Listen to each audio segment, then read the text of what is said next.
Seu nome estava já na gravação, Tá- Acho que agora tá mas gravando, né? sim, sim, mas que bom que deu certo. Vamos, queria perguntar para vocês, como eu falei no grupo, o livro do Rainer é bem difícil, Sim, é é, mesmo. eu não sei, então assim, se vocês quiserem ler o do Sokolovsky hoje, a gente pode. Eu só queria dizer que eu não fiz essa leitura prévia, como a gente conversou isso só na sexta-feira, eu não consegui fazer a leitura prévia. Mas ainda assim, a gente consegue ler nós juntos aqui, a gente vai comentando. É, Eu também não consegui ler previamente, porque eu também faço outras coisas, né? Mas aí, sim, se o pessoal quiser, a gente lê o que você falou agora. sim. Boa tarde, Antônio, tudo bem? Nós estamos falando aqui que vamos ler o do Sokolovsky, tá? E seja bem-vindo. Se quiser se apresentar, né, como todos, se quiserem se apresentar também, é bem-vindo. Mas aos que estão assistindo essa gravação, é, mas aos que estão assistindo essa gravação, queria dar boa tarde para vocês e avisar que nós já vamos começar. Eu mesmo do Sokolovsky. Vamos nessa. Eu peço desculpa para vocês se eu peço desculpa para vocês se pode carregar aqui no meu dispositivo.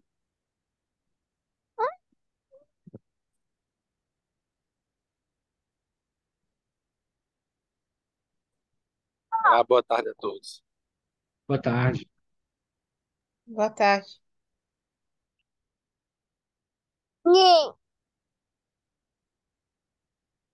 Alguém gostaria de se voluntariar para ler?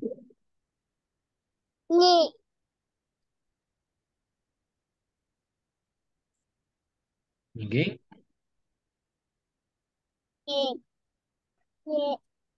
Então, vamos nessa. Antônio, Oi.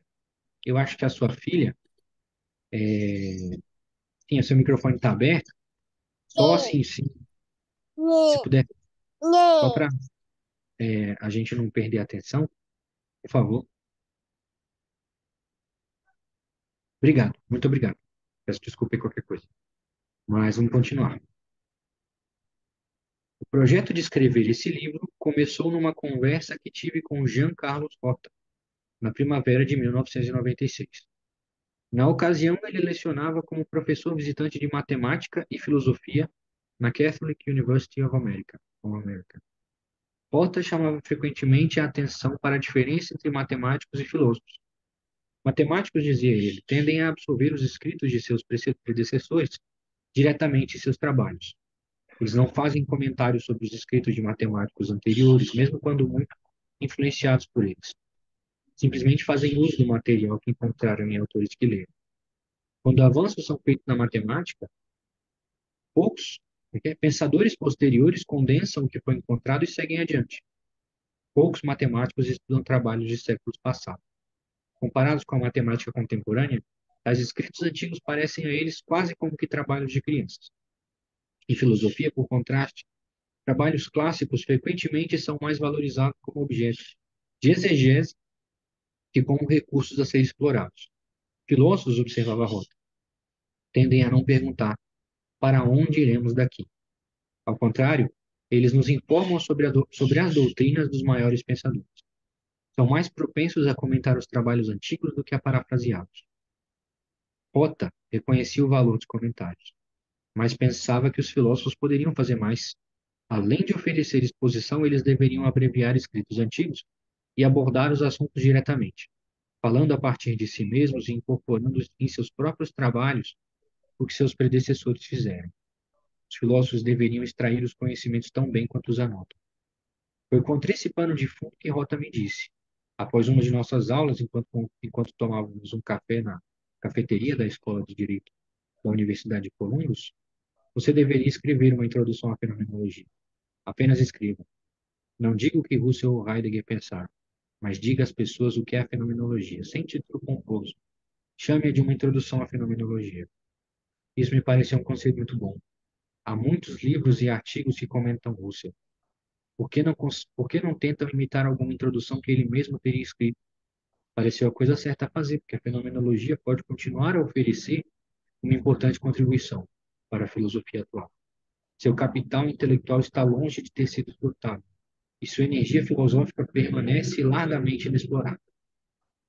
A fenomenologia é o estudo da experiência humana e dos modos como as coisas se apresentam elas mesmas para nós em e por meio dessa experiência.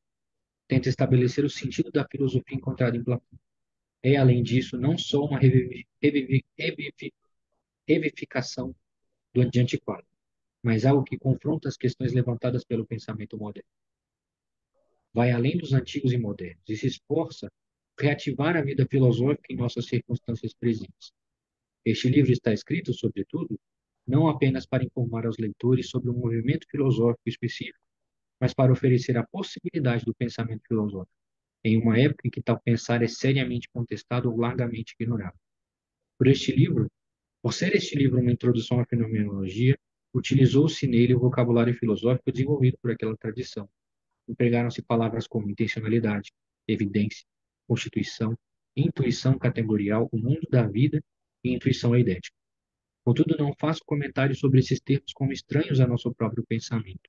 Apenas os utilizo. Julgo que nomeio fenômenos importantes e os quero tornar acessíveis aos leitores deste livro. Não apresento neste livro o modo como esses e outros termos se originaram nos escritos de Husserl e nos trabalhos de Heidegger, Merleau-Ponty e outros fenomenólogos. Uso as palavras diretamente porque elas ainda têm vida nelas. É legítimo, por exemplo, falar sobre evidência enquanto tal e não apenas sobre o que Husserl disse sobre evidência. Esses termos não necessitam ser explicados somente pela demonstração de como outras pessoas deles se utilizaram. Nós não temos de pregá-los na parede para poder tirar proveito deles. Haverá uma cronologia da fenomenologia como apêndice deste livro. No momento, recordamos simplesmente que Edmund Husserl foi o fundador da fenomenologia e que seu trabalho Investigações Lógicas pode, com justiça, ser considerado o ponto inicial do movimento. O livro apareceu em duas partes, em 1900 e 1901. Assim, a fenomenologia começou com o amanhecer do novo século. Portanto, do agora em que nos encontramos, temos mais de uma centena de anos da história do movimento. Martin Heidegger, discípulo, colega e mais tarde rival de Husserl, foi outra das grandes figuras na fenomenologia alemã. O movimento também floresceu na França, onde foi representado por autores tais como Emmanuel Levinas, Jean-Paul Sartre, Maurice Merleau-Ponty e Paul Ricoeur. Houve significativos desenvolvimentos na Rússia pré-revolucionária e na Bélgica, na Espanha, na Itália, na Polônia, na Inglaterra e nos Estados Unidos. A fenomenologia influenciou muitos outros movimentos filosóficos e culturais, tais como a hermenêutica, estruturalismo, formalismo literário e desconstrutivismo. Durante todo o século XX foi o maior componente daquilo que se denominou filosofia continental, em oposição à tradição analítica, e tipificou a filosofia na Inglaterra e nos Estados Unidos. A fenomenologia é um movimento filosófico significativo porque lida muito bem com o problema dos aparecimentos. A questão dos aparecimentos, quer dizer, já que a gente parou aqui, alguém quer comentar esse trecho?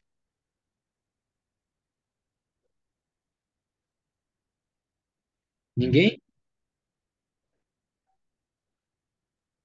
Não, acho que ele só tá falando do propósito do livro, de como ele chegou, a escrevê-lo, mas acho que não tem nada conceitual aí no momento, na minha opinião. Beleza. Eu acho que uma coisa assim que poderia gerar uma reflexão boa é esse tema, né, de você estudar a história da filosofia ou você aprender a filosofar, né? Eu acho que é um tema bom, mas se vocês não quiserem continuar nesse tema, tranquilo. Eu mesmo, se fosse falar sobre isso, eu ia falar 15 minutos, então melhor não, né? Então, vamos continuar? Tudo bem para todos?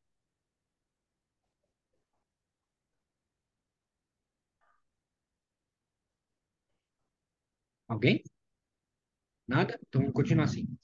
A fenomenologia é um movimento significativo porque lida muito bem com o problema dos aparecimentos.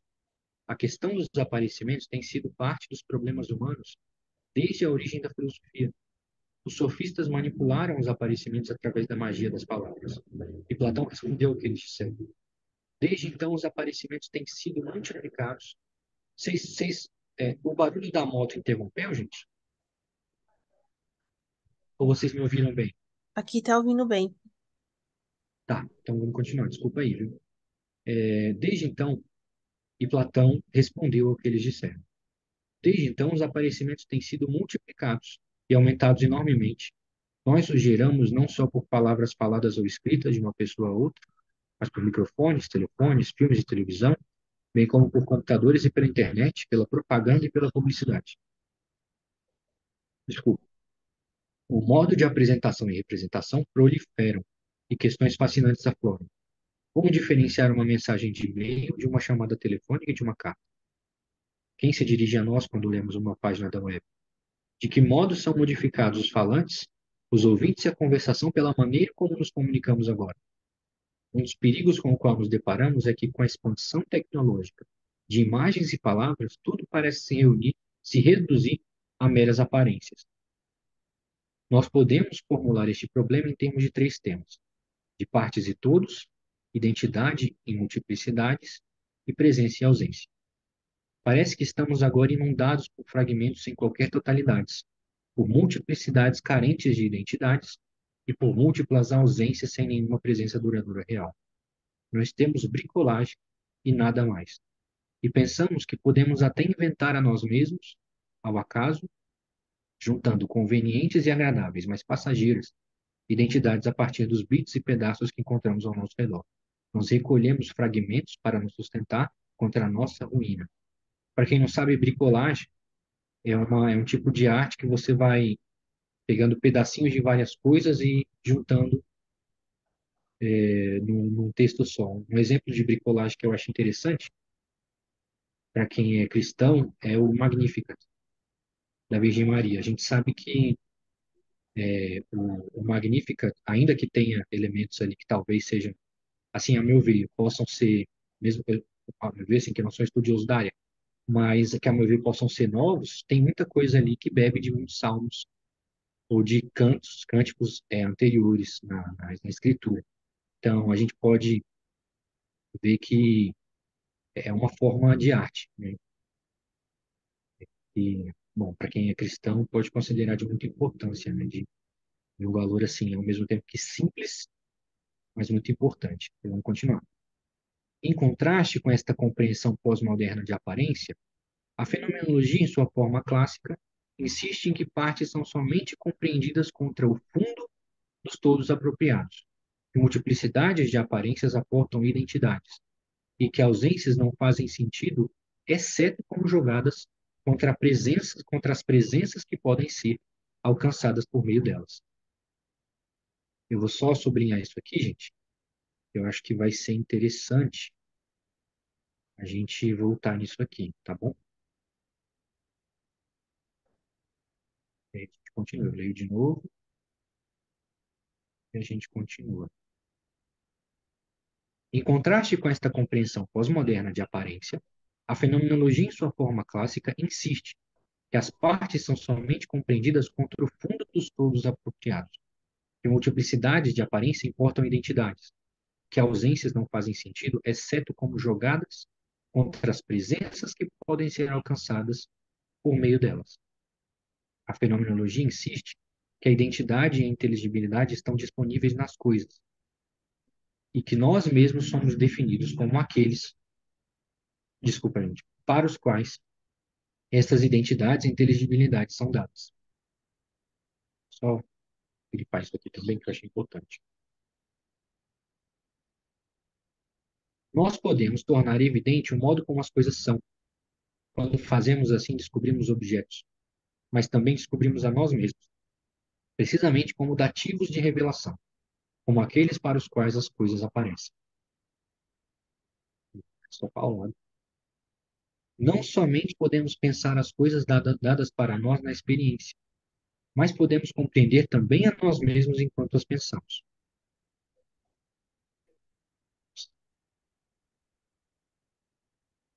outra coisa. A fenomenologia é precisamente esse tipo de compreensão. A fenomenologia é a autodescoberta da razão na presença de objetos inteligíveis. As análises neste livro são apresentadas para o leitor como uma clarificação do que significa para nós deixar as coisas aparecerem e ser dativos para seu aparecimento. Muitos filósofos reivindicaram que nós podemos aprender a viver sem verdade e racionalidade. Mas este livro tenta mostrar que podemos e devemos exercitar a responsabilidade e a veracidade se almejamos ser humanos. Deixa eu só limpar isso aqui também. Importante. Algum comentário? Alguém quer fazer alguma pergunta, alguma elucidação? Alguma coisa que achou interessante?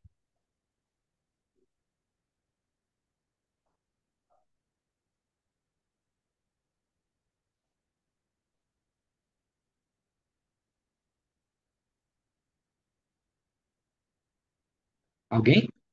Ninguém? Tá todo mundo aí? Tá. Sim, sim, tudo tranquilo. Então, sem comentário, gente? Eu queria. Nossa, velho. Acredito. Ah, não ficou.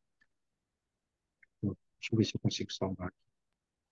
Tu tá me escutando, ó, amigo? Lucas? Eu sim. Ó, só uma observação. Eu achei muito interessante essa observação que ele faz ali no início, até você também você alertou sobre a bricolagem. Eu lembro que houve um tempo que na universidade, a academia usava o artifício da bricolagem na construção dos textos. Eu cheguei a ter professores que usavam e propagavam a bricolagem. A dificuldade era você descobrir a autenticidade do texto e o trabalho realmente do autor, porque ele usava vários autores, como você disse, como uma obra de arte, e faltava muito você ver o perfil, o autor que estava escrevendo, porque ele fazia várias citações, pegava vários textos de vários autores, e a parte autoral a gente não ficava difícil saber em que momento aquele autor estava realmente escrevendo. Eu achei muito bom esse alerta essa observação que ele faz sobre a bricolagem e essa primeira definição de fenomenologia que também você definiu aí, você guardou. Muito, muito interessante. Vou até anotar sua observação aqui. Pelo que eu entendi, você quis aludir a bricolagem como uma forma de perder a unidade, certo? Exatamente. Beleza, então eu vou anotar isso aqui, que eu achei muito legal. É,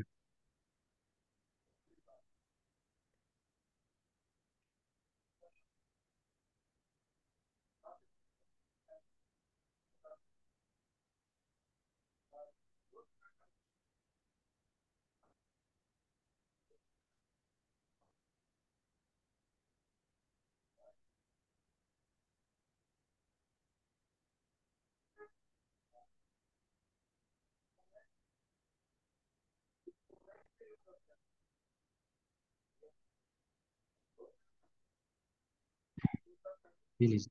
Alguém quer comentar, fazer uma pergunta sobre a definição de fenomenologia que ele fez, sobre a apresentação dos problemas? Eu só queria, eu não sei se alguém poderia me responder. Ali no começo da introdução, ele fala que esse campo de estudo, ele tem uma pretensão de ser uma filosofia como de Platão. É algo assim que ele fala lá em cima. Depois eu fiquei pensando aqui. Sim, Eu não, eu não lembro é qual é a aqui. página. É bem no Eu comecinho. vou pesquisar. Vou pesquisar aqui. É. E aí, se alguém puder me responder o porquê que a fenomenologia ela tem essa pretensão, eu agradeço. Olha, se alguém quiser responder ela primeiro, eu acho que eu queria dizer, pode falar primeiro e tal, eu queria falar algumas coisas, mas se alguém quiser falar primeiro, sinta-se à vontade.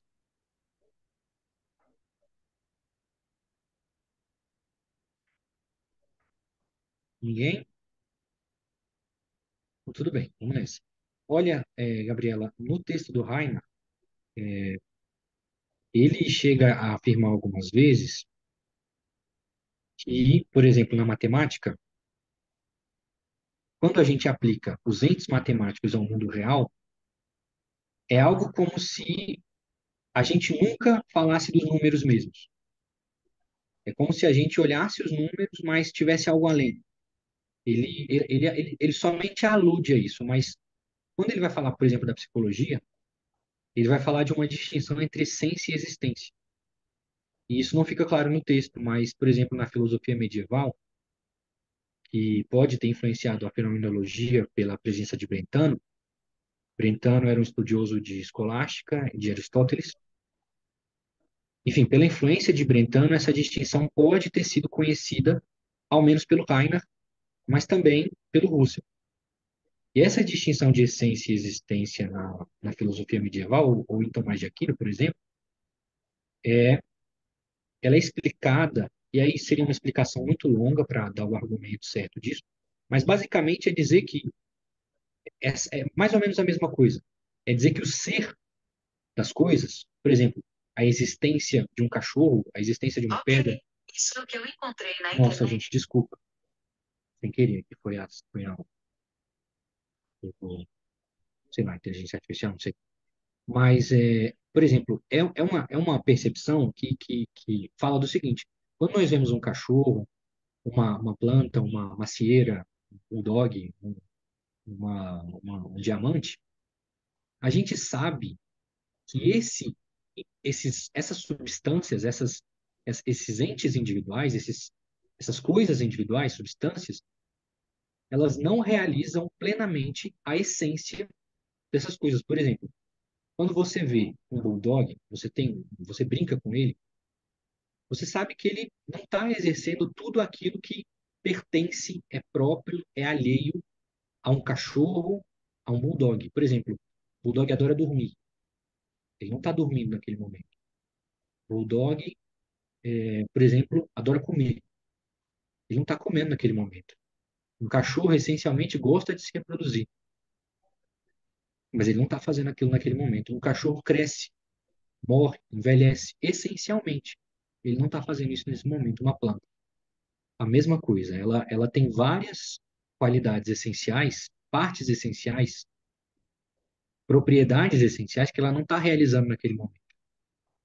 Então, todas as coisas materiais que nós conhecemos não realizam, nem nós seres humanos, realizam de golpe toda a sua essência. Ou seja, o ser nosso não é o mesmo que a nossa essência. O nosso ser, ele é algo que menos que a nossa essência. É a partir dessa intuição que o Reinhard vai utilizar, pelo menos quer dizer, eu suponho, né, parece uma interpretação adequada, que é essa interpretação, por exemplo, que o Reinhard, que é fenomenólogo de primeira mão, né, é um fenomenólogo de primeira geração, usa naquele livro que a gente poderia ter lido, mas não tem problema a gente não ler. Mas, enfim, é, ele quer dizer que essas essências as quais a gente vê no mundo, elas estão algo que além do mundo. Então, por exemplo, um exemplo que Russell deu no livro que a gente leu na semana passada é que todo ente material ocupa um lugar único no espaço. E nenhum ente material se interpenetra. Isso é uma percepção que, se você olhar para os entes individuais pela sua consciência agora, você não esgota essa percepção. Você não esgota. Você só percebe entes individuais, mas você sabe que isso se aplica a todos. A essência que você percebe, ela está além do particular. E, por exemplo, o professor Remo, com quem eu, graças a Deus, tive aula na minha faculdade EAD mesmo, na minha faculdade EAD mesmo, eu ouvi dele uma explicação muito, eu acho, muito clarificante da teoria das ideias de Platão. E ela versa exatamente sobre algo disso que eu estou falando aqui. Por exemplo, ele diz que os números, a matemática, o triângulo, como nós percebemos, por exemplo, imaginem agora um triângulo equilátero. Se eu pegar esse triângulo aqui, eu posso desenhar para vocês aqui. Deixa eu desenhar. Eu acho que fica melhor. Vocês conseguem imaginar?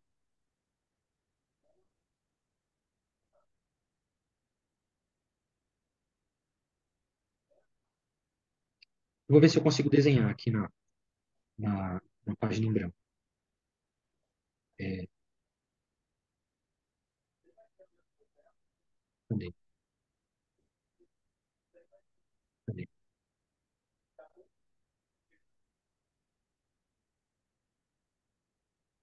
Oh, Jesus. É, aqui, vou desenhar. Imaginem um triângulo. Vou tentar desenhar um triângulo equilátero. Tá? Por que que nós sabemos que os lados do triângulo equivalem a 180 graus? Pelo seguinte motivo. Se eu estender, eu acho que vocês viram isso na escola. Se eu estender essas duas linhas e fazer uma linha perpendicular ao vértice, nós vamos ter o seguinte.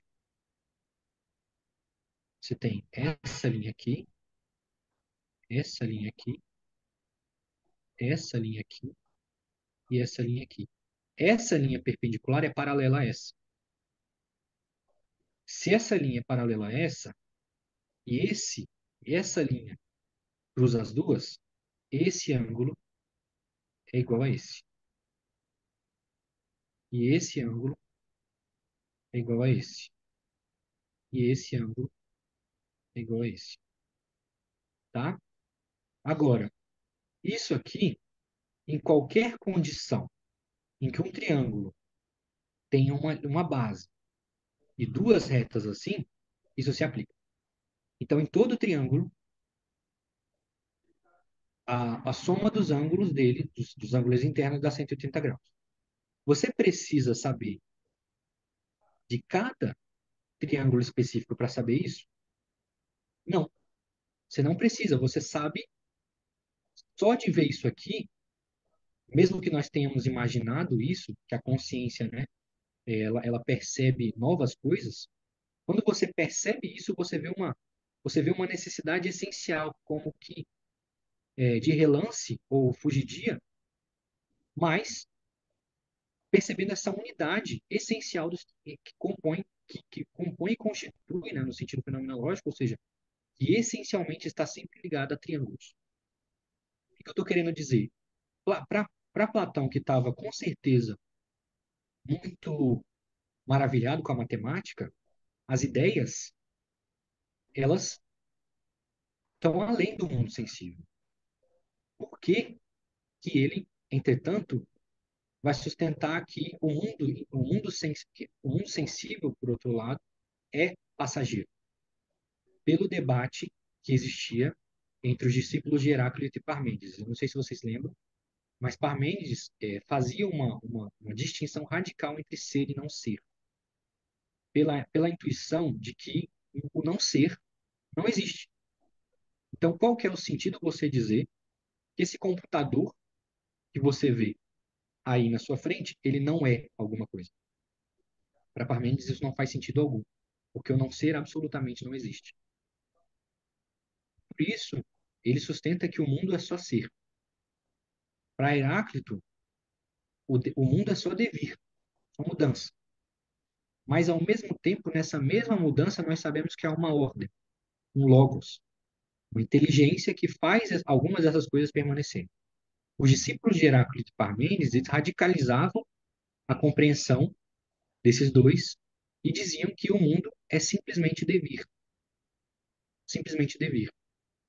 Os discípulos de Heráclito e Parmênides, radicalizando ao mesmo tempo, um pouco que traindo a visão original.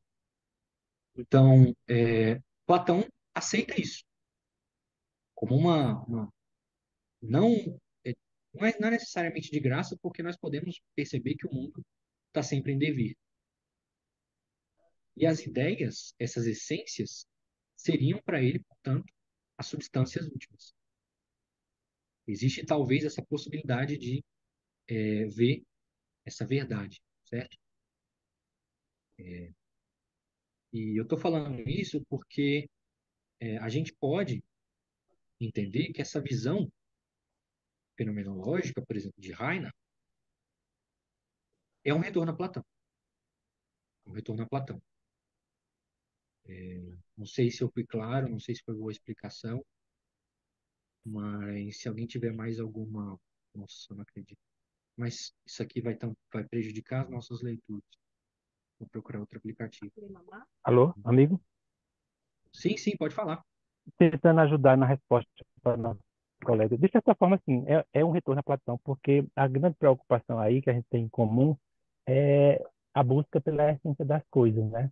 E o escape do mundo das aparências. Talvez eu acho que o grande foco em comum que eles têm agora, inicialmente, né?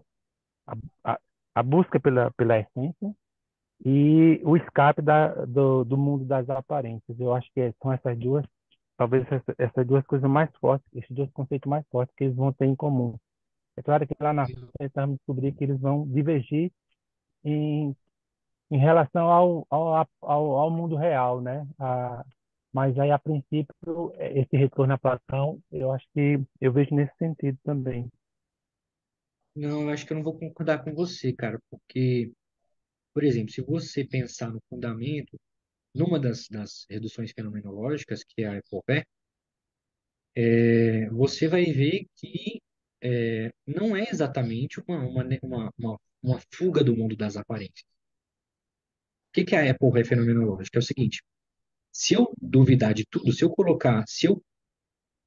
não assumir que eu sei nada, que eu sei alguma coisa, nada que seja, eu assumo que eu não sei nada. Tudo que eu sei, minha existência, o mundo ao meu redor, meu passado, meu futuro, não sei se é verdade. O que me resta? A Epoché de Russell vai dizer o seguinte: eu sei, eu tenho pelo menos a consciência de que eu não sei. Ao mesmo tempo que eu tenho essa consciência de que eu não sei, eu tenho uma consciência de um mundo, de algo que me aparece, de algum fenômeno. Esse fenômeno e a minha consciência estão intimamente unidos. E por esse mesmo motivo, eu tenho um perceber e um percebido. Aqui vocês podem ver o que vai se chamar de intencionalidade da consciência ou a divisão entre noesis e noema. Ou seja, você tem a percepção, esse ver, noesis, e você tem o percebido, o noema. Então, principalmente noesis e noema vão se aplicar às essências, aquilo que a intuição ideética vai chegar. É, mas também a noesis e o noema se aplicam a esses fenômenos. Porque essa redução fenomenológica, ela é a base de toda a reflexão fenomenológica. Não existe reflexão fenomenológica sem se referir a fenômeno. E nós somente percebemos as eidos, as formas, as essências, na medida em que nós sabemos que elas se referem a fenômenos. Então, não necessariamente isso se aplica à fenomenologia. E talvez isso nem se aplique a Platão, porque muitas das reflexões que Sócrates leva e gera nos seus interlocutores, principalmente concerne às percepções de mundo que eles têm, as percepções de vida. Você vê, por exemplo, Trasímaco, a discussão de Sócrates e Trasímaco. Uma das coisas que Sócrates fala para Trasímaco é que a justiça não prejudica as pessoas. E isso é algo da vida. É algo que nós sabemos porque vivemos. E isso é uma percepção da vida, portanto, sempre atrelada à percepção que nós temos do mundo sensível. Ou, por exemplo, quando Sócrates pergunta para Mênon, o Mênon, o que Mênon valoriza mais? Mênon vai dizer, as riquezas. Sócrates está pedindo do Mênon que ele perceba aquilo que ele vive pelos seus sentidos, pela sua percepção de mundo. Então, eu creio que Por exemplo, tem alguns intérpretes de Platão, como Slelak, eu não sei se é assim que fala, Sleslak, eu não sei, e outros, talvez o Giovanni Reale também, mas eles sustentam que o mundo sensível em Platão não é necessariamente um mundo de falsidades. Não é necessariamente um mundo do qual você tem que escapar com todas as forças. É claro que essa é uma das teses, vamos dizer assim, de uma soteriologia platônica. Mas esses intérpretes, eles dizem que o mundo das ideias e o mundo sensível nunca se dividem, nunca se deixam de se interconectar, de modo que o mundo sensível ele